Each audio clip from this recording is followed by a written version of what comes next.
Students good evening. Students आज हम Hindi reader में पढ़ेंगे चैप्टर 11 प्रकृति की ओर। बच्चों यह चैप्टर बहुत ही इंटरेस्टिंग है। हमारे प्राकृतिक वातावरण में जो आज आधुनिक समय में प्रॉब्लम्स हो रही हैं या मनुष्यों द्वारा जो हानियां पहुंचाई गई हैं प्रकृति को, चाहे वो पेड़ पौधों के रूप में हो, फर्नीचर के रूप में हो, पहाड़ों नदियों के रूप में हो, उसी का वर्णन इस लेख में किया गया है।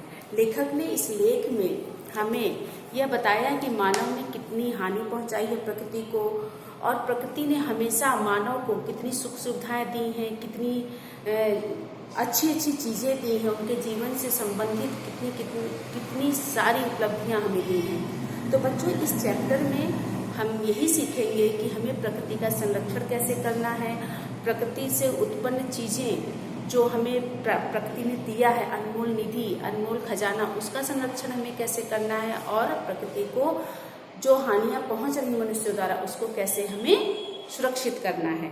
तो बच्चों चैप्टर 11 है प्रकृति की ओर। आप अपनी बुक में देखिए, हमारे साथ रीडिंग कीजिए। हम आपको चैप्टर समझाने की कोशिश कर रहे हैं। अगर आपका कुछ डाउट रह जाएगा तो लाइव क्लास में हम क्लियर करेंगे। बच्चों पहले क्या, ओजोन की हवा और औद्योगिक क्षेत्र की हवा में क्या अंतर होता है। जो बाग बगीचे की ताज़ी हवा होती है और जो आर्टिफिशियल ऑक्सीजन होती है, जो अभी हमारे कोविड के दौरान हॉस्पिटल्स में जो ऑक्सीजन दी गई, बहुत से ऐसे पेशेंट हैं जिनको अवेलेबल नहीं हो पाई और वो उनका जीवन भी समाप्त हो गया, और जिन्हें अवेलेबल थी भी तो वो प्राकृतिक हवा की बराबरी नहीं कर सकती है। तो बच्चों यही इस पाठ में हमें सीखना है। धरती पर उपलब्ध हवा, पानी आदि को दूषित किसने किया। इस लेख में लेखक ने क्वेश्चन किया कि इन सब चीज़ों को दूषित, जो प्रकृति में एकदम शुद्धता है, प्योर है जो चीज़, उसको अशुद्ध करने वाला कौन है? मनुष्य है। इनका कहना यही है कि उसको किसने अशुद्ध किया? हम सब ने किया है। तो इस पाठ में हम क्या पढ़ेंगे? वर्तमान में विश्व विभिन्न प्रकार की समस्याओं से जूझ रहा है, उनमें पर्यावरण असंतुलन एक बड़ी समस्या है। प्रस्तुत निबंध में पाठकों का ध्यान इसी ओर आकर्षित करने के लिए लेखक ने अनेक ज्वलंत प्रश्न उठाए हैं। हमें ही इन प्रश्नों का समाधान ढूंढना है। लेखक ने कई प्रश्न उठाए हैं, तो उसका समाधान कौन ढूंढेगा बच्चों? हम ढूंढेंगे। ठीक है, मनुष्य लोगों ने अगर हानि पहुंचाई तो वही उसका समाधान ढूंढेंगे, वही उसका संरक्षण भी करेंगे। तो बच्चों आप बुक में देखिए पेज नंबर 92 स्टार्टिंग से ध्यान दीजिए। जल और पवन को हम दिव्य शक्ति के रूप में पूजते हैं। जल यानी पानी, पवन यानी ऑक्सीजन वायु को हम दिव्य शक्ति यानी देवताओं ने ये शक्ति हमें दी है और हम इसकी पूजा करते हैं। पवन देवता मानते हैं, नदी की पूजा करते हैं, नदियों को देवी स्वरूप मानते हैं, गंगा जमुना। तो ये क्या है? जल की धाराएं हैं, नदियां हैं। धरती को हम माँ कहते हैं। जिस धरती पर हमने जन्म लिया, जहाँ पर हम रहते हैं, हम उसको माँ कहते हैं। धरती पर हम जन्म लेते हैं और धरती पर ही हमारा पालन पोषण होता है। धरती की खुली गोद जन्मकाल से ही हमें खेलने कूदने, खाने और पीने को मिली है। प्रकृति ने स्वच्छ हवा मुक्त हस्त से हमें लुटाई। मुक्त हस्त यानी खुले हाथों से, मुक्त माने खुला हुआ, खुले हाथों से बिना कंजूसी किए हमें दिया है। ईश्वर की दी हुई इस बहुमूल्य सौगात को हमने मलिन कर दिया। ईश्वर ने जो यह सौगात हमें दी है, हम ही ने इसको गंदा कर दिया। मलिन मीन्स गंदा कर दिया है। जब तक हमने ईश्वर की सत्ता को स्वीकारा और उसके आगे नतमस्तक रहे, नतमस्तक होना यानी सिर झुकाए रहे, तब तक प्रकृति का संतुलन अक्षुण्ण बना रहा। यानी प्रकृति के संतुलन को कोई बिगाड़ नहीं सका, खंडित नहीं कर सका। तब हमने धरती माता की विविध रूपों में पूजा की, अपने पर्यावरण की रक्षा की और नदियों की पवित्रता भी बनाए रखी। विज्ञान के युग में पैर रखते ही, जैसे विज्ञान के युग में मनुष्य ने पैर रखा, वैज्ञानिक गतिविधियों को जानने की कोशिश की, मानव की जिज्ञासा बढ़ने लगी। मानव जो जिज्ञासु हो गया, उसकी जिज्ञासा बढ़ने लगी और भौतिकवाद ने पांव पसारे। भौतिकवाद यानी नई नई चीज़ों ने, नई नई टेक्नोलॉजी ने पांव पसार लिए। सुख भोगने की विचारधारा आ गई हमारे माइंड में। भौतिकवाद यानी लग्जरी आइटम, ज़्यादा से ज़्यादा सुख सुविधाएं भोगने की हमारे अंदर आदत सी बन गई। मेंटली हम प्रिपेयर हो गए। तो उसके लिए हमने क्या किया बच्चों? प्रकृति का क्या किया? दुरुपयोग किया। आदमी की शान शौकत बढ़ने लगी। उसने धरती तो क्या, अगम आकाश को लांघ लिया और सागर की विशाल लहरों को चीर डाला। धरती की वक्ष मीन्स छाती, धरती की छाती और समुद्र की गहराई में घुसकर प्रकृति का छेदन भेदन कर डाला। यानी धरती की छाती, धरती की तह तक जाना, समुद्र की गहराई को नापना, यानी प्रकृति को छेदन भेदन कर डालने, तोड़ फोड़ दिया उसको। भाई आपने छेड़ा ना तो वो लोग क्या हुए, खंडित हुए, छिड़े तो वो उनको क्रोध आया, तोड़ फोड़ दिया। आप उनकी समुद्र की गहराई नाप रहे हो, धरती का सीना चीर कर उसके अंदर के खनिज पदार्थों को आप निकाल रहे हो। दूसरी ओर दुनिया की आबादी बढ़ती ही चली जा रही है, जो पॉपुलेशन है वो भी बढ़ती जा रही है। इसी के साथ आवश्यकताएं भी बढ़ी। रोटी, कपड़ा और मकान की जरूरतें पूरी करने के लिए भी प्रकृति का मनमाना दोहन होने लगा। यानी रोटी, कपड़ा और मकान यानी लग्जरी लाइफ जीने के लिए हमने प्रकृति का दोहन किया, यानी उसका दुरुपयोग किया, उसको दुहा यानी उसको निचोड़ दिया। ठीक है। 20वीं सदी में निरंतर बढ़ते औद्योगिकरण, शहरीकरण और उत्पादन बढ़ाने की होड़ में प्रकृति का तेजी से दोहन होने लगा।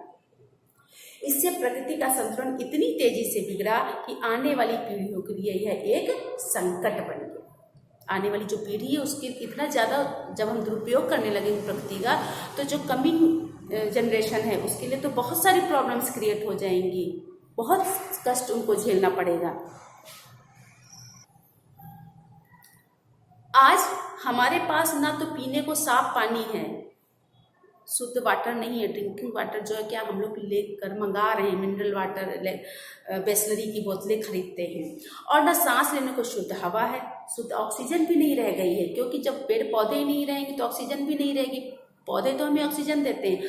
आज हमारे पास वह जल कहाँ है, वह पानी कहाँ है जो पहले जमाने में लोग शुद्ध कुएं का जल पीकर आत्मसंतुष्टि पाते थे। आज वो जल नहीं है जो हमें प्राकृतिक स्रोतों व झरनों से मिलता था, जो हमें प्रकृति देती थी, वो हमें आज अवेलेबल नहीं है। नलों में बंद, मृत और प्रदूषित जल पीने से हमारी जीवन शक्ति का ह्रास हो रहा है। जो हमारी एनर्जी है, ह्रास माने वो निरंतर कम होती जा रही है। ह्रास होना यानी कम होता जाना, नष्ट होते जाना। हमारी धरती पर नाना प्रकार के संकट के बादल गहराते जा रहे हैं। प्रकृति का सबसे बुद्धिमान प्राणी मनुष्य स्वयं को प्रकृति का सबसे बड़ा शत्रु साबित करने में जुटा हुआ है। यानी इस पूरे ब्रह्मांड में, इस पूरी प्रकृति में का सबसे बड़ा दुश्मन कौन है बच्चों? हम मनुष्य ही हैं सबसे बड़े दुश्मन, इस प्रकृति को हानि पहुंचाना। और हम कहीं ना कहीं सोचते हैं हम बहुत अच्छी लाइफ जी रहे हैं, हम आधुनिकता की ओर बढ़ रहे हैं, लेकिन हम वो ध्यान नहीं दे रहे हैं कि अगर हम प्रकृति को नुकसान पहुंचा रहे हैं तो इनडायरेक्टली कहीं ना कहीं हम अपने आप को सबसे बड़ा नुकसान पहुंचा रहे हैं। प्रकृति से हमें हर वस्तु बड़ी सुंदर मिलती है। प्रकृति जो भी चीज हमें देती है, फूल ले लो, फल ले लो, ठीक है, कोई भी ऐसी प्राकृतिक चीज ले लो बहुत सुंदर तरीके से। लेकिन हम प्रकृति को क्या देते हैं? हम प्रकृति को मार देते हैं, उसे गंदा करते हैं, उसे हानि पहुंचाते हैं। किंतु मनुष्य के हाथ में आते ही वह बिगड़ जाती। जैसे ही मनुष्य के हाथ में प्रकृति आई, अभी देखो पहाड़ों को तोड़कर लोग रास्ते बना रहे हैं, ठीक है, और आपको जल जो है इतना प्रदूषित कर रहे हैं, फैक्ट्रियों का गंदा पानी नदियों में जाता है, समुद्र में जाता है, तालाबों में मिक्स हो जाता है, तो हमें शुद्ध पानी मिलेगा कहाँ से बच्चों?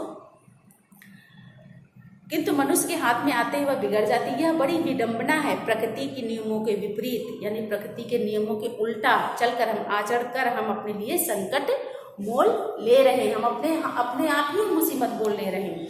संपूर्ण जीव जगत के लिए जल जीवन है, जल ही जीवन है। संपूर्ण जगत के लिए जो जल है वो जीवन है। वायु उसका प्राण तत्व है। वायु के बिना तो एक सेकंड भी नहीं जी सकते। प्राण तत्व है वायु। धरती सृष्टि का आधार है और धरती जो है इस सृष्टि का आधार है, ठीक है। सृष्टि के अस्तित्व की रक्षा के लिए इन सब में संतुलन बनाए रखना आवश्यक है। गंगा का पवित्र जल अपने जन्म स्थान गंगोत्री से ही वह दूषित होने लगा। दिल्ली तक पहुंचते पहुंचते यमुना एक गंदे नाले में बदल जाती। देश की सभी पवित्र नदियों की स्थिति करीब ऐसी ही है। दूषित जल पीने से प्रतिवर्ष लाखों लोग गंभीर रोगों की चपेट में आ जाते तथा काल कवलित भी हो जाते। काल कवलित होना यानी मौत के मुंह में चले जाना। सब कुछ जानते हुए भी हम इसके प्रति सचेत नहीं हो पाते हैं।